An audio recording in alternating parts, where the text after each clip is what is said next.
அல்ஹம்துலில்லாஹ். துல்ஹஜ் மாதத்துடைய 9வது நாள் ஹாஜிகள் அரஃபாவுடைய மைதானத்தில் ஒன்று கூடக்கூடிய அந்த நாள். அல்லாஹுடைய தூதர் சொன்னார்கள், அரஃபாவுடைய தினத்தில் அல்லாஹ் ரப்புல் ஆலமீன் அதிகமான மக்களுக்கு நரக விடுதலையை அளிக்கிறான் என்று.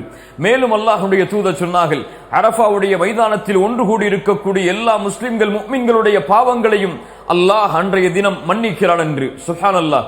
அரஃபாவுடைய மைதானத்தில் ஒன்று கூட முடியாத முஃமின்களுக்கு அல்லாஹுடைய தூதர் அரஃபாவுடைய தினத்தில் நோன்பை நோக்குமாறு வலியுறுத்தினார்கள்.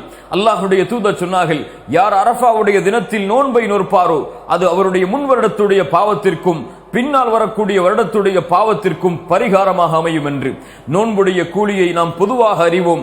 அல்லாஹுடைய தூதர் சொன்னார்கள், யார் அல்லாஹ்வுடைய முகத்தை நாடி ஒரு நாள் நோன்பு வைக்கிறாரோ 70 ஆண்டுகள் அல்லாஹ் ரப்புல் ஆலமீன் அவருடைய முகத்தை நரகத்திலிருந்து தூரமாக்குகிறான் என்று. அல்லாஹு அக்பர்.